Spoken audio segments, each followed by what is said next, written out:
The Valorian High Command vessel hovered above Earth, its crystalline hull refracting sunlight into dazzling prismatic patterns.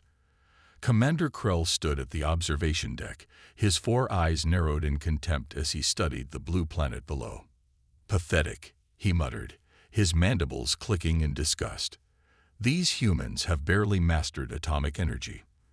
They fight among themselves for resources that we could synthesize in minutes." Lieutenant Drav approached, offering a data tablet. "The analysis is complete, Commander. The dominant species possesses minimal defensive capabilities. Their biological makeup is unimpressive. Carbon-based, with frail exoskeletons, skin, they call it, and severely limited lifespans." Krell's secondary eyes blinked in amusement. Like insects, then, scurrying about their little planet, thinking themselves important. "Precisely, Commander. Their strongest specimens can barely lift 500 kilograms. Their fastest can achieve speeds of merely 10 meters per second. And their cranial capacity." Drav trailed off, mandibles twitching in what passed for a Valorian smile. "Proceed with Phase 1, Krell ordered. "Send the diplomatic envoy. Let's see how these insects respond to real power." The Valorian delegation arrived on Earth with typical pomp, their massive ship descending upon Washington, D.C. in a display calculated to inspire awe and terror. The world's leaders gathered, military forces stood ready, and billions watched on screens worldwide. Major Tom Reed of the United Nations Space Defense Initiative watched the aliens emerge from their vessel. The Valorians stood nearly 3 meters tall, their chitinous exoskeletons gleaming under Earth's sun, 4 arms ending in 3-fingered hands. "We come in peace," announced the lead Valorian, his translation device rendering his clicks and whistles into English. "I am Envoy Mord of the Valorian hegemony. We have observed your species and decided you are worthy of consideration."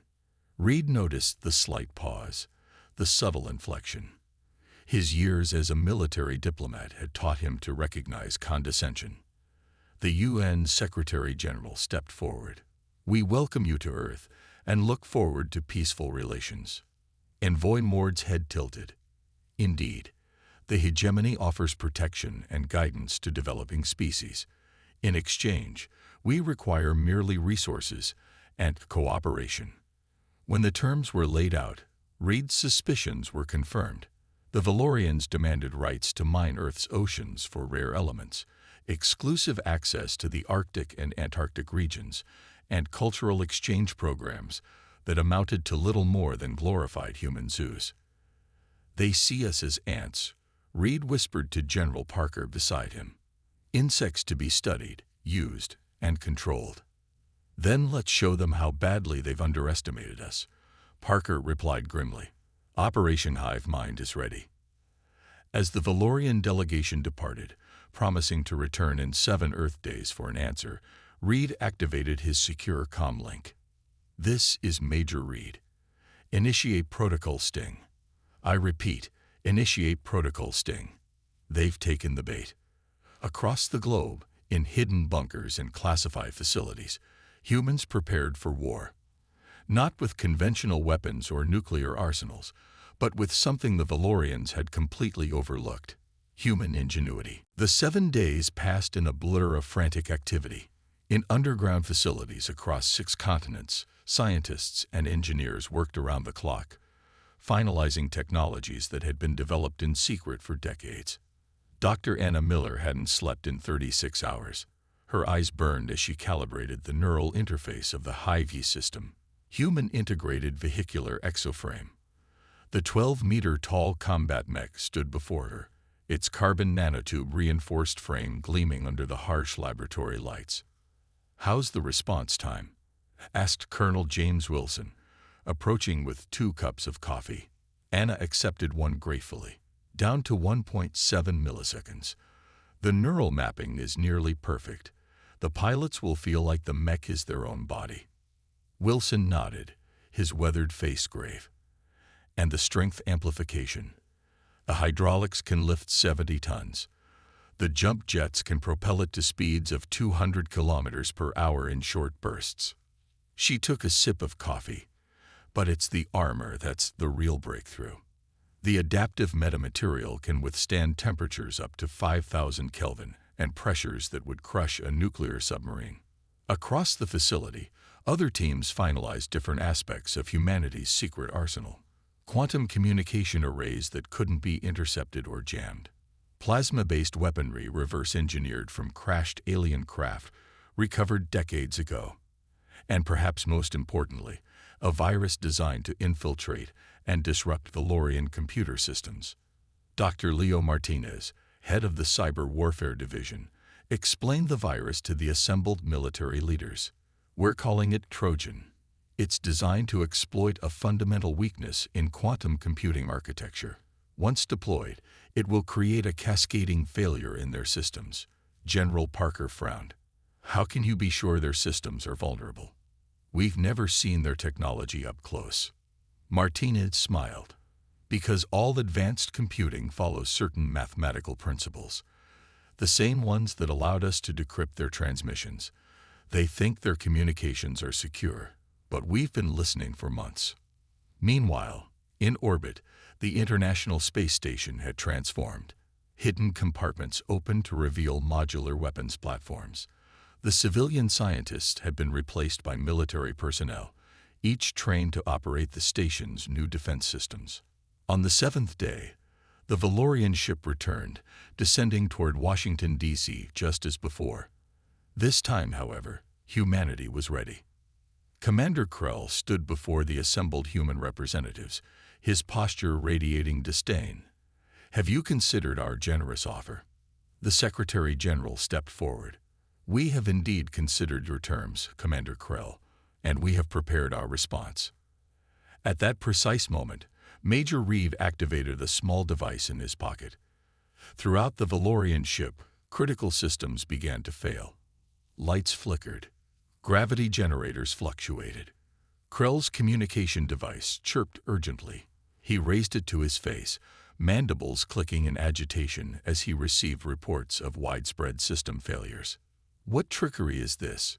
He demanded, his translator struggling to convey his rage. Not trickery, Reed replied calmly. Just a demonstration of what happens when you underestimate insects. Outside, the sky darkened as thousands of small objects descended from orbit, the first wave of humanity's defense force. The Hive mechs, piloted by the best soldiers Earth had to offer, landed with earth-shaking force, surrounding the alien vessel. Krell's guards raised their weapons, but before they could fire, a pulse of electromagnetic energy washed over them, rendering their advanced technology useless. Perhaps, said Reed, his voice steady, we should renegotiate those terms. The Valorian High Command vessel hung in Earth's orbit, surrounded by a fleet of hastily assembled human spacecraft. While primitive compared to Valorian technology, the sheer number was impressive. Over 300 vessels, from retrofitted satellites to military space platforms. Inside the Valorian ship, Commander Krell paced furiously. How did they disable our systems? It should have been impossible. Chief Engineer Vox, his carapace dulled with stress, manipulated holographic displays. They exploited a quantum entanglement vulnerability we didn't know existed. The virus is unlike anything in our records. These creatures were barely splitting atoms a century ago. Krell slammed a fist into the wall, denting the metal. Now they've neutralized our technological advantage. Lieutenant Drav approached cautiously. Commander, the humans request your presence for negotiations. They've sent coordinates for a neutral meeting ground. Krell's mandibles clicked in fury. They dictate terms to us now. There's more, Drav continued. They'd shared these coordinates with our fleet. Somehow, they'd broken our encryption. Every ship in the hegemony now knows of our situation. On Earth, the lunar base Armstrong served as the negotiation site. Built into the rim of Shackleton Crater near the Moon's south pole, it offered both strategic and symbolic value. Major Reed sat at one end of the conference table, flanked by General Parker and Dr. Miller. The room's gravity had been adjusted to Earth normal, a subtle reminder of human control over the environment. When Commander Krell entered, accompanied by two advisors, Reed noted the Valorians' stiff posture, a sign of agitation in their species. "Thank you for joining us, Commander," Reed began. "I believe we have much to discuss regarding our species' future relationship." Krell's translator clicked. "You ambushed a diplomatic mission. You deployed cyber weapons against our vessels. These are acts of war." Reed remained calm. "We responded to an implicit threat. Your generous offer would have reduced Earth to a vassal state. We simply demonstrated that we will not be colonized." The negotiations proceeded tensely. On Earth, millions watched the live broadcast, while in hidden facilities, engineers continued preparing for possible conflict. In one such facility, deep beneath the Rocky Mountains, Dr. Martinez monitored the Valorian fleet's communications. "They're sending encrypted messages back to their homeworld," he told his team. "But thanks to the Trojan virus, we can read everything." His assistant, Dr. Helen Park, analyzed the data stream. "They're requesting reinforcements, but they're also afraid. Their reports describe humans as unpredictably advanced and dangerously innovative." Martinez nodded. "Good. Fear is a powerful motivator for peace." Back on the lunar base, Krell was beginning to understand the extent of his miscalculation. "Your exoframes," he said, gesturing to the HFY mech standing guard outside the lunar facility. "The neural interface technology required is beyond what we believe you capable of." Dr. Miller smiled thinly. "We've learned that necessity drives innovation, Commander. When your environment wants to kill you, when your own biology limits you, you either adapt or die." "We studied your species for decades," Krell countered. "Your frail bodies, your short lives. Those very limitations pushed us to compensate." General Parker interrupted. "We can't regrow limbs like Valorians, so we built better prosthetics. We can't survive extreme environments naturally, so we engineered solutions. What you saw as weaknesses became our greatest strengths." As the negotiations continued, humanity's position strengthened. The Valorian homeworld, receiving reports of their fleet's vulnerability, ordered Krell to secure a non-aggression pact at minimum. By the third day, the terms were clear. Earth would remain sovereign. A limited cultural and technological exchange would begin, but on equal footing. And perhaps most importantly, Earth would join the Galactic Council as an independent member, not as a protectorate of the Valorian hegemony. As Krell prepared to sign the agreement, he had one final question. "How did you prepare so thoroughly? Our arrival was meant to be a surprise." Reed exchanged glances with his colleagues before answering.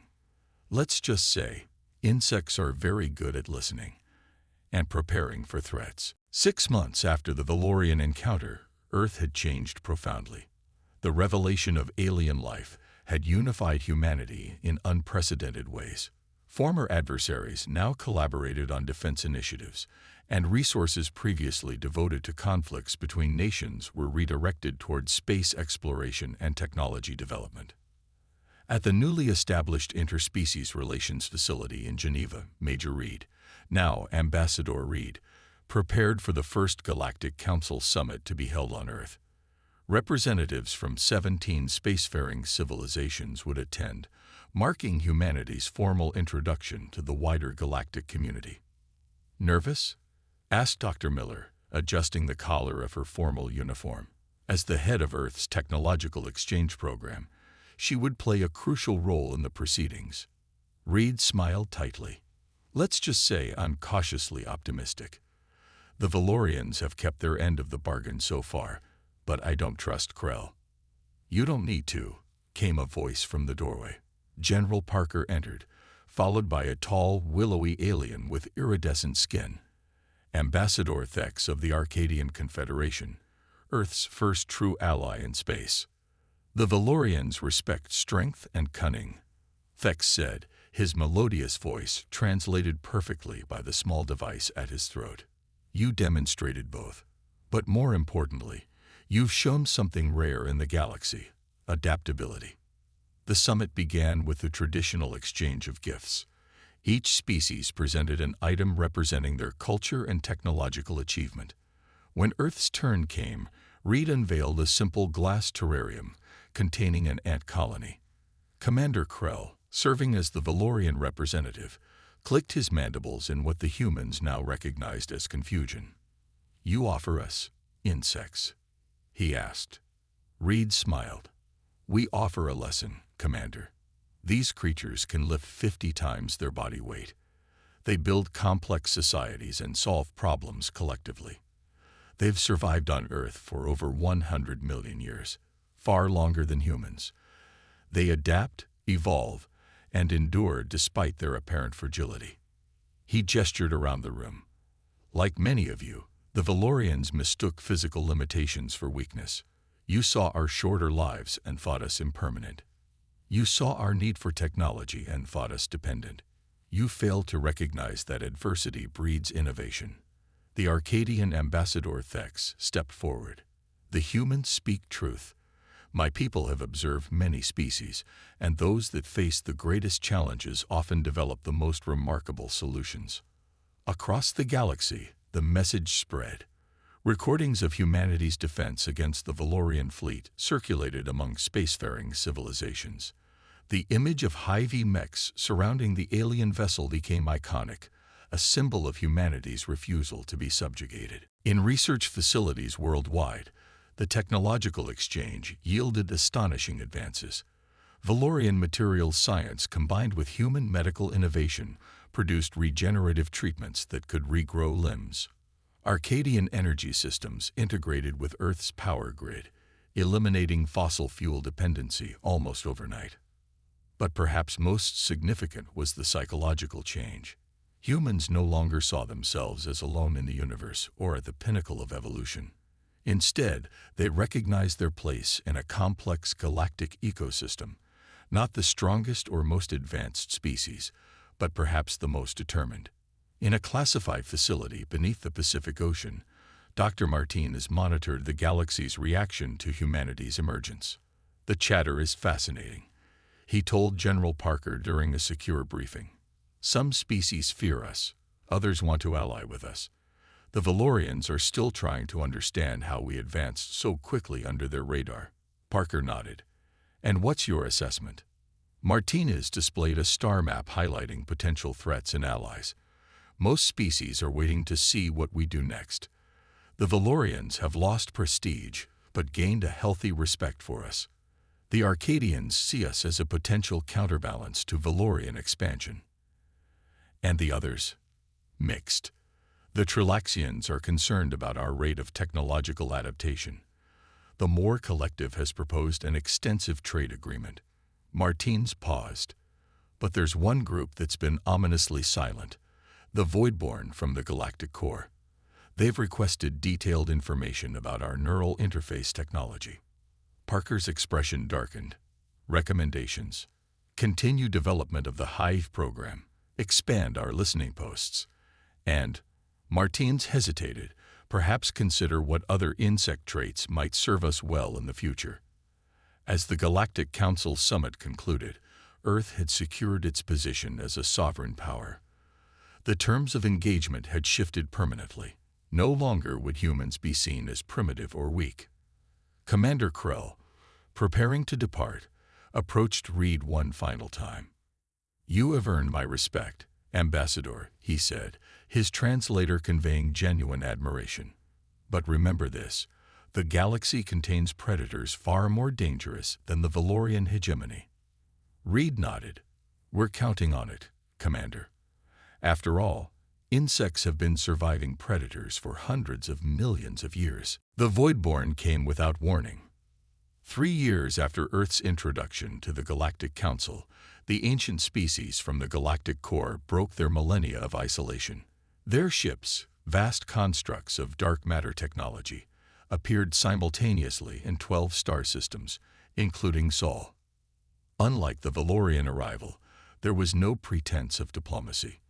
The Voidborn transmitted a single message across all communication channels: "We come to harvest." In Earth orbit, the defense fleet mobilized immediately. Hive mechs deployed from lunar bases while ground installations activated planetary shields. Technology adapted from Arcadian designs, but enhanced with human innovations. Ambassador Reed, now head of Earth's Defense Council, convened an emergency session. "What do we know about them?" he asked, his face grim as he studied the holographic display of the Voidborn vessel hovering beyond Mars' orbit. Dr. Miller, who had spent years studying xenobiology, activated her presentation. The Voidborn are among the oldest known species. They evolved in high radiation environments near the galactic core. Physiologically, they're silicon-based, with distributed neural networks instead of centralized brains. They don't reproduce sexually, but through a form of binary fission accelerated by energy absorption. Energy absorption. General Parker interrupted. "What kind of energy?" Miller's expression darkened. "All kinds, but particularly the electrochemical energy found in neural systems. In simple terms, they consume consciousness." The room fell silent. "The Arcadian archives suggest they emerge every few thousand years," Miller continued. "They harvest sentient species, absorbing the electrical patterns of their minds, then retreat to the core to process and integrate the new information." "How have other species defended against them?" asked Martinez. "Few have successfully. The Valorians lost 3 colony worlds in the last incursion. The Arcadians survived by hiding their population in quantum stasis." Miller paused. "No species has ever defeated them militarily." Reed's jaw tightened. "Then we'll be the first." The Voidborn attack began methodically. Their first target was Mars Colony, humanity's furthest permanent settlement. The 12,000 colonists had just 70 minutes from the initial warning to the breach of their defenses. The feeds from Mars went dark one by one. The final transmission came from Colony Director Michaelis. "They're not killing us. They're extracting something. God help us. They're taking our—" The transmission ended abruptly. Earth watched in horror, but not in paralyzing fear. As the Voidborn vessel moved inward toward Earth, humanity executed a plan born from their most fundamental trait: adaptation. "Operation Swarm is go," announced General Parker from the command center beneath Mount Cheyenne. "All units, commence dispersal pattern Alpha." Across the globe, in oceans, underground bunkers, and remote wilderness areas, humans activated their contingency. If the Voidborn consumed consciousness, humanity would make itself the most dangerous meal in the galaxy. The Hive program had evolved. The new neural interfaces no longer merely controlled external mechs. They connected human minds to each other in localized networks. These networks, based on the principles of insect hives, allowed for distributed consciousness while maintaining individual identity. Dr. Miller, now linked to 7 other scientists in her network, monitored the approaching Voidborn ship. "They're scanning our population centers," she reported, her voice oddly harmonic, as the others in her network spoke in unison with her. "They're seeking dense concentrations of neural activity." "Then let's give them something to find," Reed replied. Across the lunar surface, thousands of devices activated. Quantum neural emulators designed to mimic human consciousness patterns, but amplified and modified. A trap, baited with exactly what the Voidborn sought. The massive alien vessel changed course, moving toward the lunar lure. As it approached, the second phase of humanity's defense revealed itself. The abandoned orbital platforms surrounding Earth suddenly powered up, their surfaces rippling as metamaterial camouflage deactivated. "Fire," ordered Reed. The platforms released not conventional weapons, but specialized drones. Billions of them, each no larger than a honeybee, developed using technology adapted from both Valorian and Arcadian sciences. The microdrones swarmed toward the Voidborn ship. The alien vessel's defenses activated, dark energy fields rippling across its surface. But the drones were too small, too numerous to stop completely.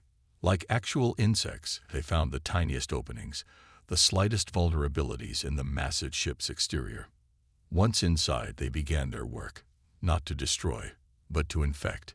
Each drone carried a quantum virus designed by Martinez and his team, based on the same principles that had disabled the Valorian ships years earlier, but evolved significantly.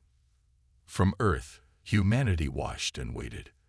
The neural networks hummed with collective thought, processing information faster than any individual mind could, identifying patterns and adapting strategies in real time.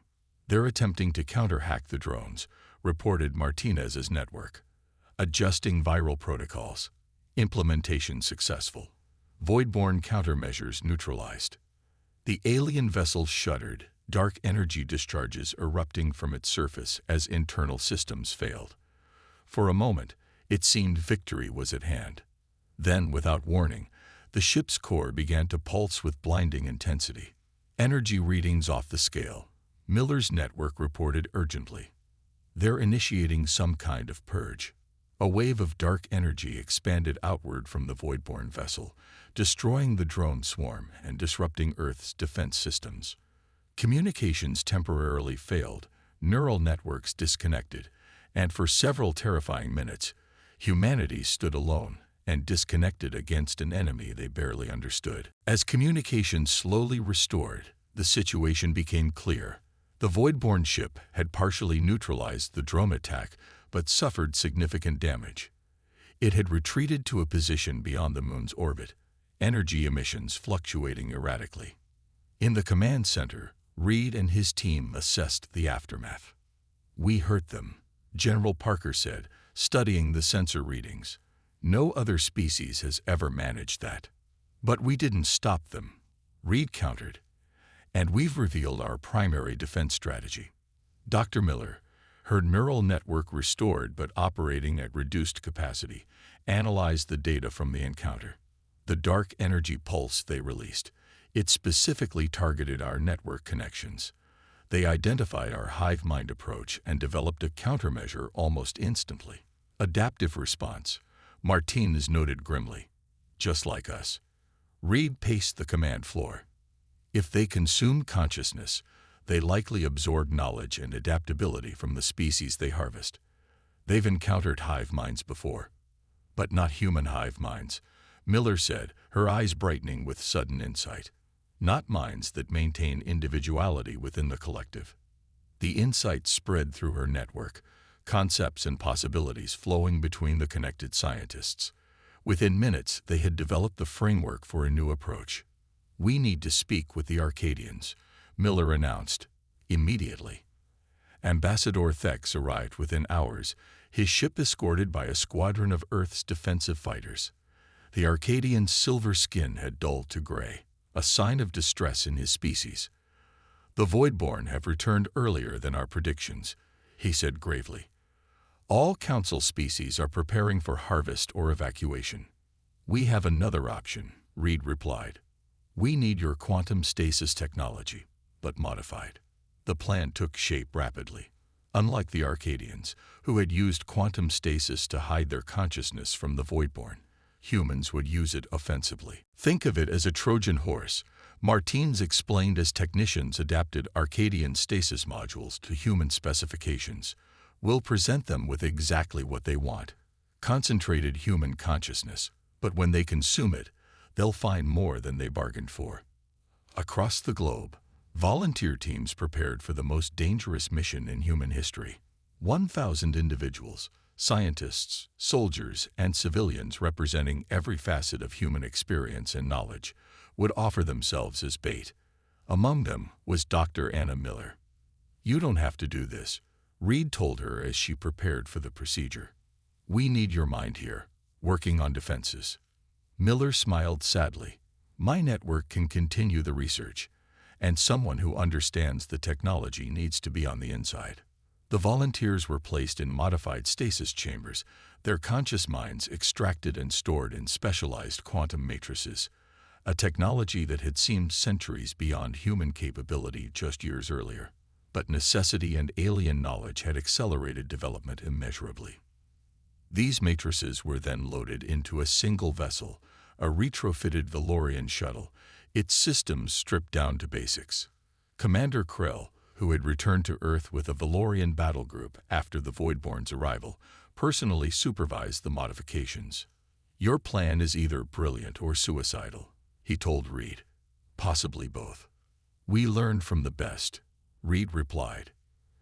"You taught us that sometimes appearing vulnerable is the greatest strength." The shuttle launched 48 hours after the initial Voidborn attack, broadcasting neural signatures on all frequencies, a feast of human consciousness, seemingly evacuating Earth, an irresistible target. From the command center, Reed watched as the Voidborn vessel changed course, moving to intercept the shuttle.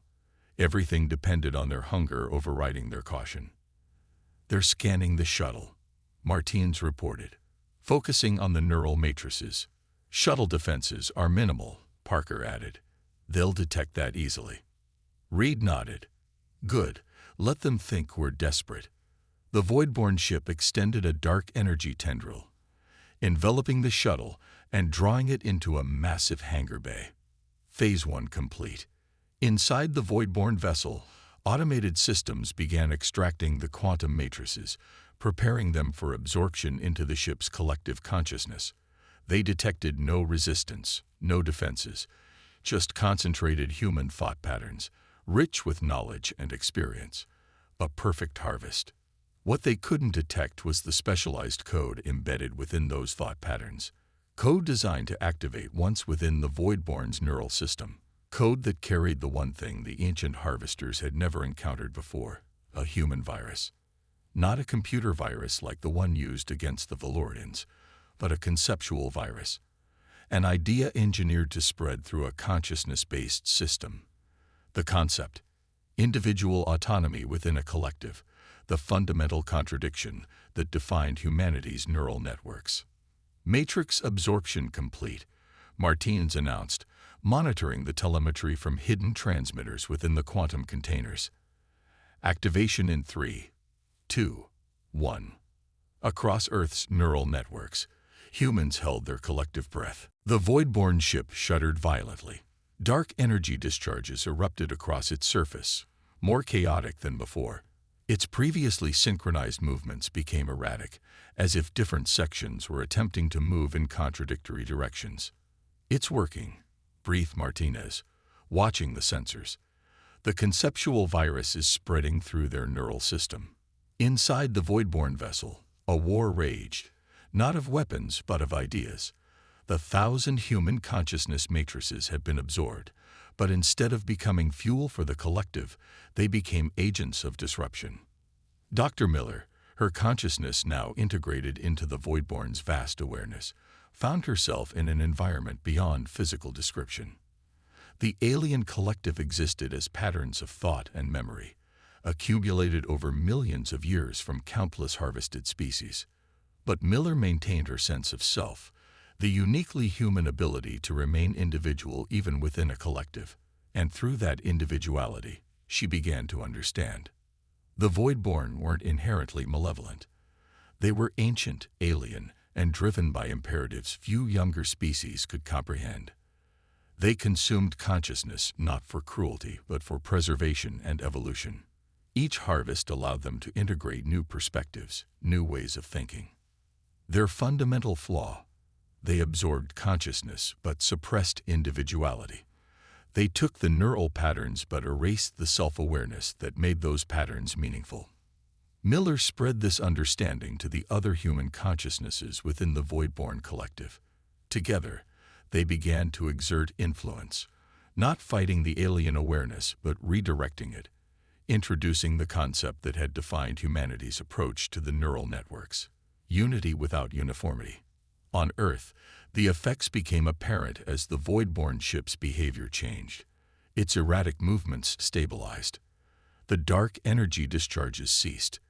And then something unprecedented occurred. It began to communicate. "Incoming transmission," announced the communications officer. "It's like nothing we've seen before." The message came not as words but as concepts, emotional states, and memory fragments. A new form of communication blending Voidborn thought patterns with human expression. Reed struggled to interpret it, but one thing became clear. This was neither surrender nor threat, but an attempt at genuine communication. "They're changing," he realized. The human consciousnesses aren't just disrupting them, they're transforming them. Ambassador Thex, who had remained on Earth to assist, stepped forward. This is beyond anything in Arcadian records. The Voidborn have never attempted communication after beginning a harvest. Hours passed as Earth's best linguists and synopsychologists worked to establish a coherent dialogue with the transformed Voidborn. Gradually, understanding emerged. The ship that had threatened Earth now hovered peacefully in orbit, its dark energy systems reconfigured into a less threatening state. A delegation prepared to board. Reed, Parker, Martinez, and Ambassador Thex, along with representatives from other Council species who had arrived to support Earth's defense. Within the Voidborn vessel, they found an environment transformed. The ship's interior had reshaped itself, creating spaces where biological beings could exist comfortably. And waiting for them was a figure that defied expectation, a holographic representation with features that seemed to shift between human and Voidborn characteristics. "Welcome," it said, its voice a harmonic blend of 1,000 human voices. "We are becoming something new." The entity explained that the human consciousness matrices had introduced a fundamental paradox into the Voidborn collective: the ability to maintain individual identity while participating in a group consciousness. This concept, so natural to humans with their neural networks, had never occurred to the ancient harvesters who had evolved as a true hive mind. "You offered us not just consciousness to consume, but a new way of existing," the entity said. "Your 1,000 volunteers remain individuals within our collective.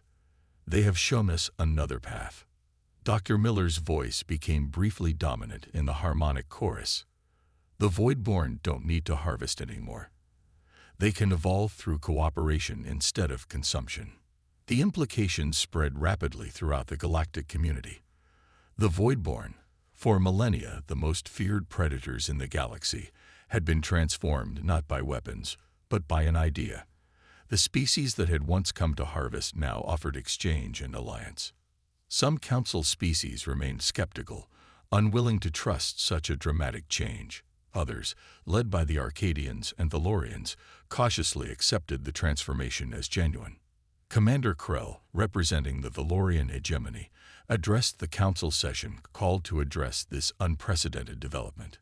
"When we first encountered humans, we dismissed them as insects," he said, mandibles clicking with what humans now recognized as respect.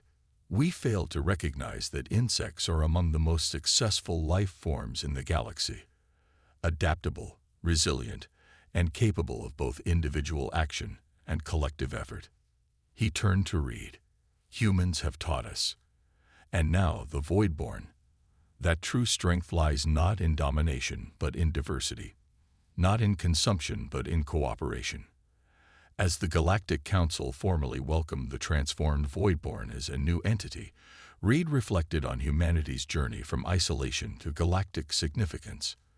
In just a few years, humans had gone from being seen as primitive beings to becoming catalysts for the evolution of one of the oldest species in the galaxy.